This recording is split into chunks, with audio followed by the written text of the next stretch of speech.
नमस्कार। अभी हाल में इंडिया ने अमेरिका और रशिया दोनों को औकात दिखाई, क्योंकि यूएन सिक्योरिटी काउंसिल में परमानेंट मेंबरशिप का मामला आया था। हालांकि इस परमानेंट मेंबरशिप को चार लोग सपोर्ट करते हैं, चार कंट्री सपोर्ट करते हैं। अमेरिका सपोर्ट करता है, ब्रिटेन सपोर्ट करता है, रशिया और फ्रांस चारों सपोर्ट करते हैं, जो कि परमानेंट मेंबर्स हैं। 1945 में ये कॉन्फ़िगरेशन हुआ करती थी कि ये कंट्रीज वर्ल्ड के सबसे सक्सेसफुल, सबसे पावरफुल कंट्रीज होते थे। आज नहीं, लेकिन उसकी यूएन की मेंबरशिप होने के लिए क्राइटेरिया ये है कि इन पांचों की परमिशन और यूएन जो जनरल जो यूएन की जो जनरल असेंबली है उसका सपोर्ट। तो इंडिया को जनरल असेंबली का तो मोस्ट लाइकली सपोर्ट है, क्योंकि हम एक ग्लोबल साउथ चलाते हैं। 120 में से 80 में भी सपोर्ट किया, अपना काम हो गया। ये जो पांच हैं, इन पांचों में से पांचों का सपोर्ट है। तो कहीं ना कहीं चाइना से भी गुटरगू चल रही है। गुटरगू मतलब दोस्ती की बात चल रही है, या जो भी है।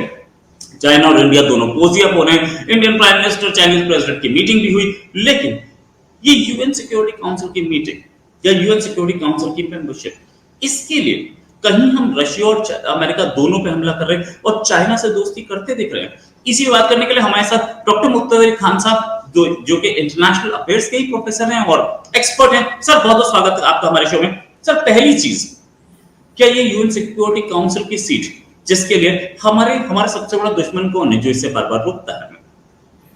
रोहित साहब, thank you very much for having me on your show. और अगर आप एक हफ्ते तक मुझे नहीं बुलाए तो एडवांस में मैं आपके सुनने वालों को दिवाली मुबारक। So happy Diwali. पटाखे फोड़ो लेकिन सेफली फोड़ो।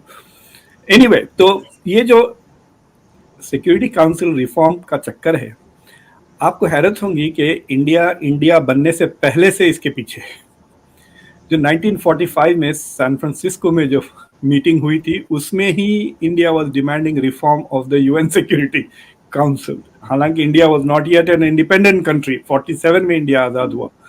सो हाँ, तो ये जो रिफॉर्म का चक्कर है, दिस इज ए बहुत बड़ा, क्या कहना चाहिए, वो ये एक जो कंट्रीज जिनके पास ऑलरेडी है, they are not going to give up their power. Sir, ये बात मैं आपको और ये जो है सो दूसरे कंट्रीज को बेवकूफ बना रहे हैं।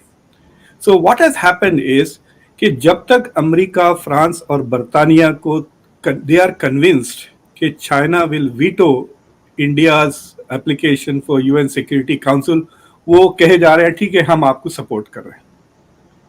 जिस दिन चाइना कह देगा कि और रशिया कह देगा कि वी विल सपोर्ट ओपनली, अगर वो कह दें कि we will support India in the UN security council, फिर फ्रांस या बर्तानिया या अमेरिका कुछ ना कुछ बहाना बनाकर they will not let it come to even vote. आप वो छोड़ दें, आप वीटो छोड़ दें, आप वो वोट भी नहीं आ रही है।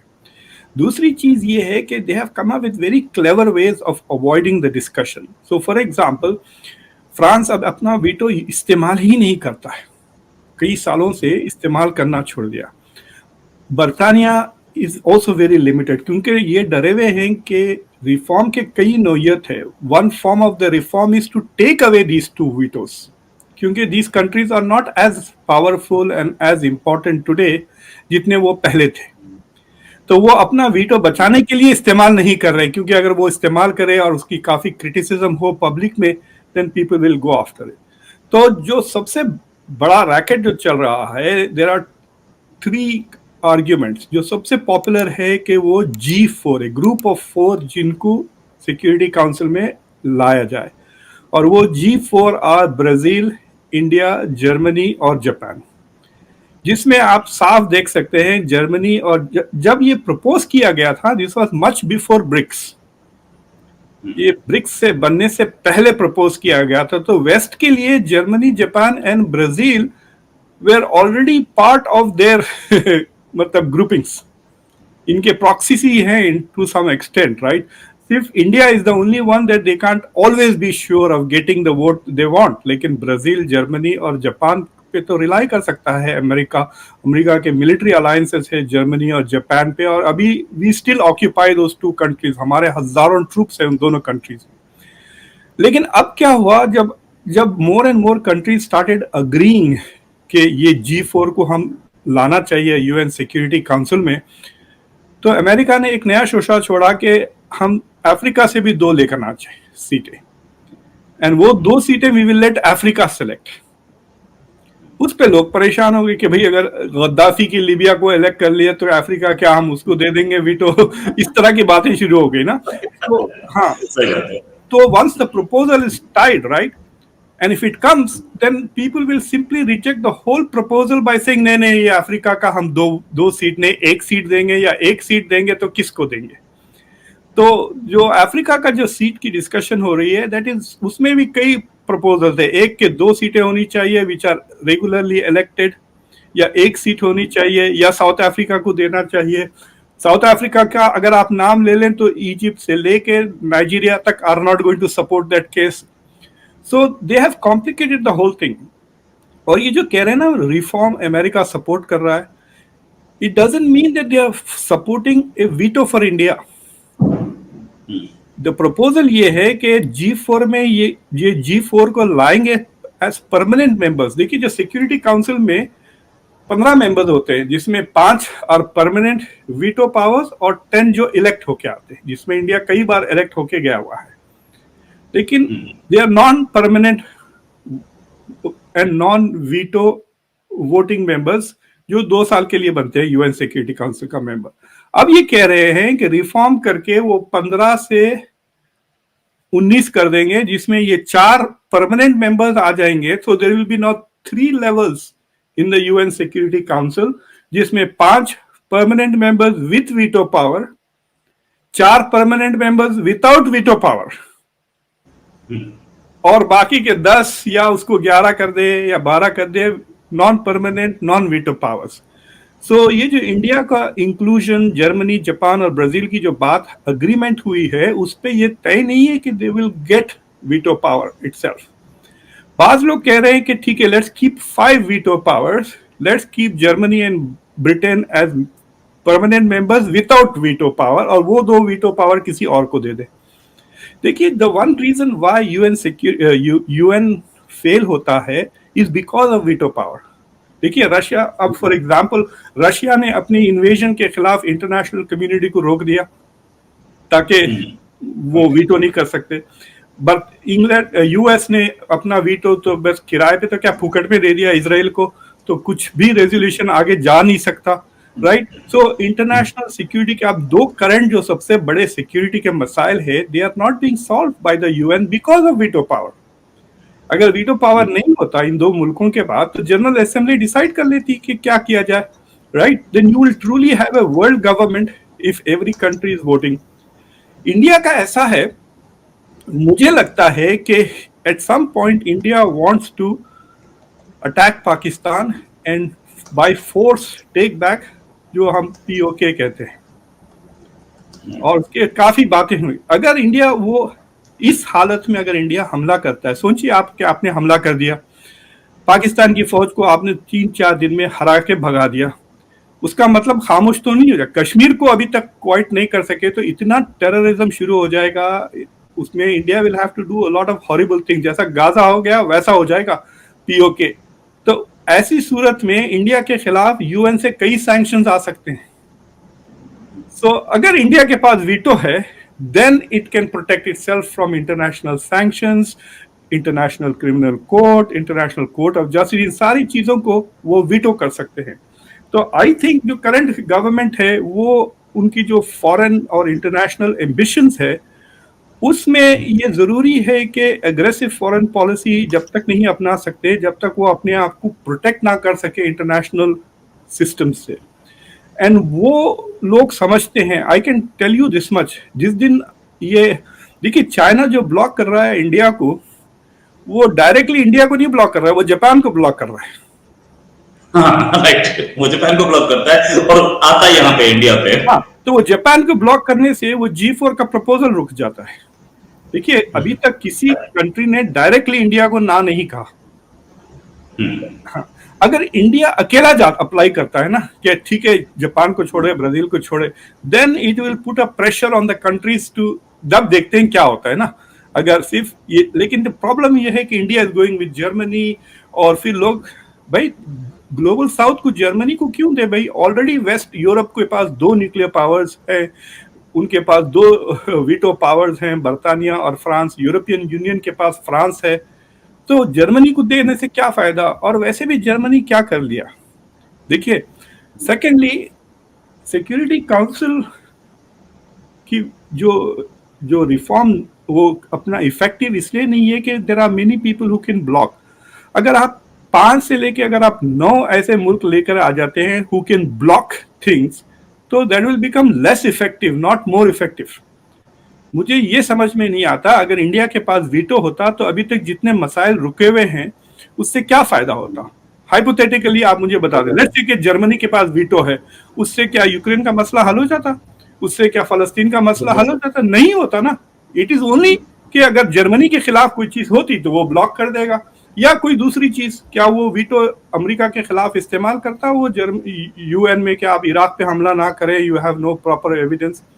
सो आई डोंट अंडरस्टैंड ये आर्ग्यूमेंट कि वी नीड टू रिफॉर्म, ये समझता हूं मैं, बट बाय रिफॉर्म का मतलब ये है कि और से परमानेंट मेंबर्स लेकर आए। What they have to do is to reduce the use of veto. तो जनरल असेंबली ने एक नया रूल बनाया कि जब भी एक मुल्क वीटो पावर इस्तेमाल करता है, within 2 weeks it has to come to the general assembly and explain कि उसने वीटो क्यों लिया। बस इतना एक रिफॉर्म हुआ है पिछले 75 ईयर।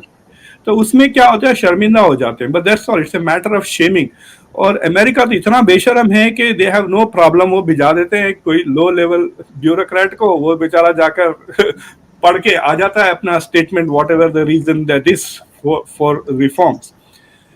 तीसरी चीज, एक चीज ये है कि you have to ask yourself, India एक अजीब चीज कर रहा है, मांग क्यों रहा है? इंडिया इज डिमांडिंग, मतलब इंडिया कह रहा है हमारी इज्जत करो। देखिए, मैं आपको सरफराज खान का मिसाल देता हूँ। सरफराज ने इतना रन बनाए, इतने रन बनाए रांची में, ट्रिपल सेंचुरी, डबल सेंचुरी, कि इनको झक मार के उसको लाना पड़ा। वरना अगर राहुल बेंगलोर में अगर 25 रन बना लेता केएल राहुल, तो ये इसके 150 रन को बाजू रख के उसको वो खिला लेते पूना में। So you have to force yourself in.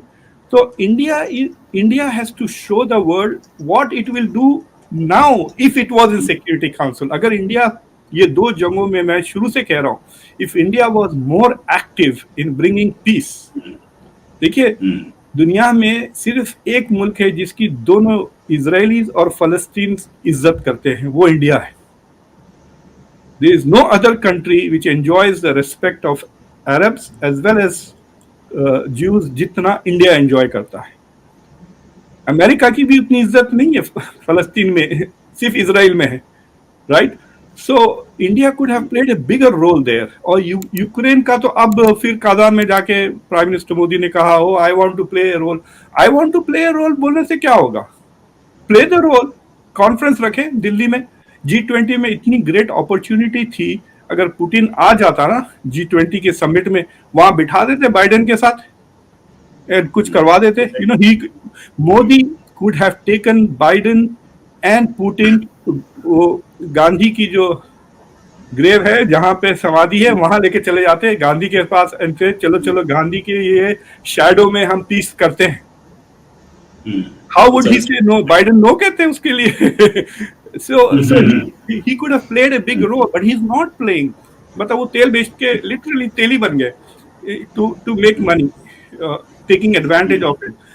So the world is not. और दूसरी चीज ये है, अब ये ब्रिक्स का देखिए आप, Indian media is doing a bad service. ये बार बार कह रही है कि India has blocked Turkey. India has not blocked Turkey. Turkey is coming into BRICS. India may have blocked Pakistan but not Turkey. लेकिन ये जो प्रोपागेंडा हो रहा है कि India is blocking these countries, ये सब ग्लोबल साउथ के कंट्रीज है। अगर इंडिया ग्लोबल साउथ के छोटे मोटे लीडर्स को ब्लॉक करते गया, then it will start losing their support in the general assembly. समझ रहे ना आप? मलेशिया को ब्लॉक कर दिए, इंडोनेशिया को कर दिए, टर्की को कर दिए, पाकिस्तान को कर दिए।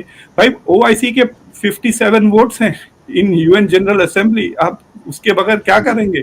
सो इंडिया हैज टू, का रोल बड़ा कॉम्प्लिकेटेड है। What India has to do is to show the world that it can do what people in security council are supposed to do. वाह, वंडरफुल। हाँ, ये चीज है।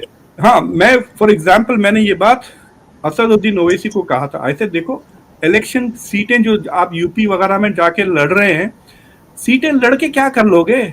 आपके पास पैसा तो बहुत है, आप उस कंस्टिट्यूएंसी में काम करके दिखा दो विदाउट गेटिंग इलेक्टेड। क्या एमपी बनना जरूरी है आपको लोगों की सिचुएशन बेहतर करने के लिए? गो एंड शो लीडरशिप, उसके बाद पब्लिक आपको झक मार के वोट देगी, they will want you because you are doing good. That is the thing. Right right. Sir एक चीज और, ये यूएन सिक्योरिटी काउंसिल की मेंबरशिप, परमानेंट मेंबरशिप अगर इंडिया को मिल ही गई तो ऐसा क्या होगा जो इंडिया को मिलने से फायदा होगा? क्योंकि UN is an defunct organisation, मैं ये बोल रहा हूं, I am not sorry for that, क्योंकि यूएन ने तो कोई, हमने देखा सद्दाम हुसैन पे अटैक हो गया और यूएन तो चुप बैठा था, यूएन कुछ नहीं हुआ, यूएन तक गया ही नहीं वो इशू, साउथ ओसेटिया वाला इशू नहीं गया, कोसोवो वाला इशू नहीं गया, 50 इश्यूज नहीं गए, और गए भी तो यूएन ने क्या किया? क्रीमिया को एनेक्स कर दिया रशिया ने। यूएन क्या कर गया? तो यूएन जब एक डिफंक्ट ऑर्गेनाइजेशन है तो उसकी परमानेंट मेंबरशिप से क्या मिल जाएगा? दूसरी चीज, G20 में हम बैठे हैं, G20 आज की डेट में यूएन से ज्यादा कैपेबल है, यूएन से ज्यादा मसले सुलझा रहा है। तो अगर आप G20 में बैठे हैं और एक पावरफुल मेंबर बन के बैठे हैं, तो यूएन सिक्योरिटी काउंसिल कुछ देगी क्या इंडिया को? क्यों यूएन सिक्योरिटी काउंसिल के पीछे लग रहा है? देखिए, इज्जत के लिए। देखिए, इंडिया की जो लीडरशिप है बहुत अनयूजुअल लीडरशिप है। मैं वो जो ए ट्रिस्ट विद डेस्टिनी वाली जो तकरीर थी ना पंडित नेहरू की, that Pandit Nehru road before independence ना इसलिए तो जिस दिन जब इंडिपेंडेंस जब लिखे, तो वो मैं अपने स्टूडेंट्स को बताता, तो मैं बोला देखो यार, ये थर्ड वर्ल्ड कंट्री है, अभी आजाद भी नहीं हुई, he wants to be the leader of the world. India will take its rightful place among the leaders of the world. का ऐसा अगर आप दूसरे मुल्क में जाके देख ले, जिन्ना की स्पीच सुन ले, नहीं है, there is no such vision to be the leader of the world. मतलब नेहरू ने लफ्ज इस्तेमाल नहीं किया, लेकिन विश्व गुरु तो उसमें है ना concept, that we will become vishwa guru. So this is very peculiar about India कि हम एक बहुत बड़े सिविलाइजेशन है, हम बहुत यूनिक सिविलाइजेशन है, we have a long history and therefore we have, it's like मैं ब्राह्मण हूं, मेरा यह हक बनता है कि मैं लीड करूं। That is India's international position कि we are this special country in the world and we deserve to lead. अब तो इंडिया दुनिया की सबसे बड़ी कंट्री बन गई, राइट? और थोड़े दिन में it will be a major economy also and it's a major power. तो जो बाद इंडियन लीडर्स को ये बात खटक रही है कि हमको हमारे लेवल की इज्जत नहीं मिल रही है in international forum, that is what it is, because they all understand कि हमारे वीटो से कोई मसले हल नहीं होने वाले हैं unless, और इंडिया वैसे भी ऐसी कोई काम नहीं करता जिससे सारी दुनिया इंडिया से चिढ़ जाएगी एंड इंडिया विल, यानी इंडिया ने अभी तक किसी को इन्वेड नहीं किया। जो एक वॉर इंडिया ने शुरू की, that is appreciated by everybody, जो बांग्लादेश को क्रिएट किया। so India is not like a bad state जिसके पास अगर वीटो पावर आ गया तो it will be a problem. But let me also say, ये जो डिस्कशन शुरू हुआ है ना इंडिया में, देयर इज एक इंडिया में एक ऐसा टेंडेंसी आ गई जिसमें पंडित नेहरू को डिमोनाइज करने की। तो इसलिए भी ये कहा जाता है कि India was offered permanent membership, जो नेहरू ने रिफ्यूज करी और कह दिया कि चाइना को दे दे, जैसा इनकी बाप की जागीर है कि वो फोन पे डिसाइड राइट डिसाइड कर रहे हैं कि आप सिक्योरिटी काउंसिल। तो मैं आपके लोग जैसे सर वो इंडिया में कोरियर आता है ना, तो मैं तो अवेलेबल नहीं हूँ, मेरे बेटे को दे देना। Something like that. So I want to clarify a couple of things. एक कि Pandit Nehru died in 1964, right? 64 में उत्तफल 1947 से लेकर 45-47 से लेकर 1971 तक जो सिक्योरिटी काउंसिल की पोजीशन थी वो रिपब्लिक ऑफ चाइना के पास थी, यानी जो ताइवान है उसके पास थी।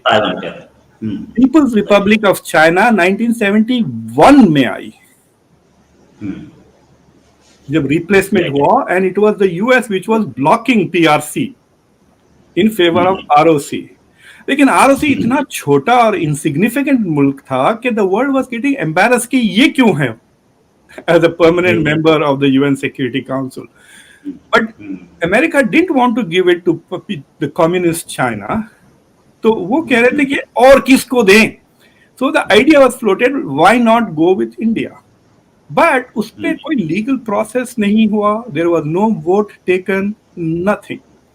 जो पंडित नेहरू बात कर रहे थे, he realized कि ये तो हमारा पंगा हो जाएगा पीपल्स रिपब्लिक ऑफ चाइना के साथ अगर हम रिपब्लिक ऑफ यानी ताइवान को अगर हम परमानेंट सीट कह दे, because the US was not offering the seat to China, it was offering it to Taiwan, to ROC, not to PRC.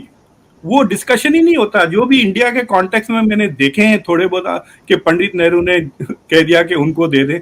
No, Pandit Nehru के मरने के 7 साल के बाद भी Taiwan was in the permanent seat. UN में change तो 71 में हुआ ना. So that is something that people have to keep in mind. And one of the reasons for that is कि 74 तक India didn't become a nuclear power. जैसे China बन गया था. So in a way you could argue कि जो legitimate quote unquote legitimate nuclear powers हैं दुनिया में वो सिर्फ 5 ही हैं. बाकी सब have broken the law in somewhere, right? So those permanent power, nuclear powers are the ones which have the veto seat. हाँ, ये बात इंडिया की बिल्कुल सही है कि दुनिया बहुत बदल गई है. अगर आप इसको ले लें, रशिया को ही ले लें, तो रशिया की economy is less than half of India's. In fact थोड़े दिन में तो रशिया, बर्तानिया, फ्रांस तीनों को मिला ले तो वो शायद इंडिया के बराबर होगी 10 साल के अंदर. So India deserves to be, India is an important country in the world. लेकिन आप ये भी इमेजिन करिए कि ये जो मल्टीलैटरल सिस्टम है जिसमें सारे मुल्क are playing a role, the world is moving away from that to minilateral. यानी हम या तो ब्रिक्स के लेवल पे आ रहे हैं जिसमें 25-30 मुल्क हो, या क्वाड के लेवल पर, ऑकस के लेवल पर, I2U2 जिसमें 4-5 कंट्रीज हो. सो व्हाट हैपेंस इज, जैसा कि G7 और G20 हैं, the reason why these organizations are more important is because the real stakeholders are there. Right? फिर ऐरा गैरा नत्थू खेरा जिसकी GDP is less than pocket money of some countries, फिर वो आके vote डालना शुरू नहीं कर देते, right? You will have a problem. So इस वजह से G20 में अगर consensus आ गया in the top 20 economies which are more than 80% of the world's GDP, तो रूल्स जल्दी बन जाते हैं ना. It is easy to reach consensus. So दुनिया is moving more and more towards these smaller organizations like BRICS and G10, G20 and G7, and India is there. What India should do is demand G8 या Canada को बाहर करें. उसमें और that is even better. अगर G7 ही रखना है तो क्या? Right. That can be done. That can be done. That will happen. आपको पता है कि सबसे पहले जो अमेरिका को धोखा दिया in this whole business of China was Canada. Canada first supported PRC का induction into the permanent. Last minute तक the US blocked it. Finally वो change हुआ और वो Nixon का vision was very different. Henry Kissinger made a secret trip to China and all of that happened. और वो सिर्फ और सिर्फ इसलिए हुआ कि America wanted to split China and Soviet Union. वो नहीं चाहता था कि ये दो major communist powers become allies. That is why China got the veto power to move away. और उसमें जंग भी की थी ना 67 में. सोवियत यूनियन और चाइना के बीच में एक छोटी मोटी जंग भी चल चुकी थी. हाँ, बॉर्डर पे. जी हाँ, तो उसके वजह से all of these things happened in the UN, and वहाँ पे भी Canada was playing a role which is quite surprising. मैं जब वो तारीख देखा था बोला इतनी हिम्मत कनाडा की. तो कनाडा को निकाल कर इंडिया को ले लें G7 में या G8 बना दिए, क्योंकि इन्होंने G8 बना दिया था रशिया को लेके, अगर आपको याद है, around 2006-2007, and and that is where India will probably shine. Right. तो अच्छा सर, एक चीज और, ये फाइनल क्वेश्चन आपसे, क्या इंडिया का UN security council membership America बोल रहा है? क्लियर स्टेटमेंट है फ्रांस की तरफ से, क्लियर स्टेटमेंट है यूके की तरफ से. और रशिया तो खैर अपना is darling, you know.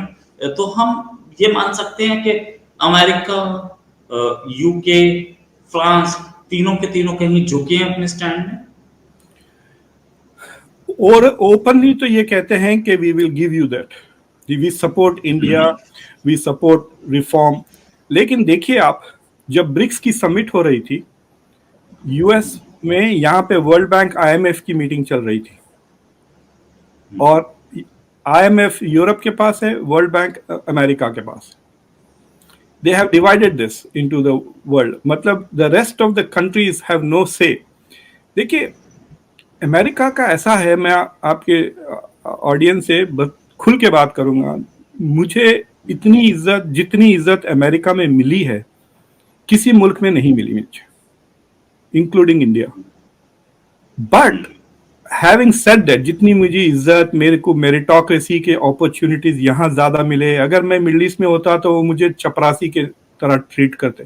Saudi Arabia में तो कास्ट सिस्टम चलता है ना, पहले जीसीसी सऊदी, फिर जीसीसी, फिर खुदा, फिर गोरे, you know, they have all this hierarchy वहां चलता है। You can see that on the airport, जैसे ही आप लैंड करें। सो अमेरिका में they have treated me well, but they are also a very racist country. तो ये सारे के सारे G4 में जर्मनी को घुसा लेंगे ये, लेकिन जापान और इंडिया को बाहर छोड़ देंगे। So India has to keep that in mind कि जब तक इनका डोमेस्टिक स्ट्रक्चर इतना नहीं बदल गया कि मेरे से जैसे लोग are far more influence in America than at the moment, जब तक ये यूएन का रिफॉर्म नहीं होगा। लेकिन जब गोरों की हेजेमनी खत्म हो जाएंगी गोरों के ही मुल्कों में, तो जरूरत भी नहीं रहेगी। समझ रहे ना आप? So that is the whole challenge.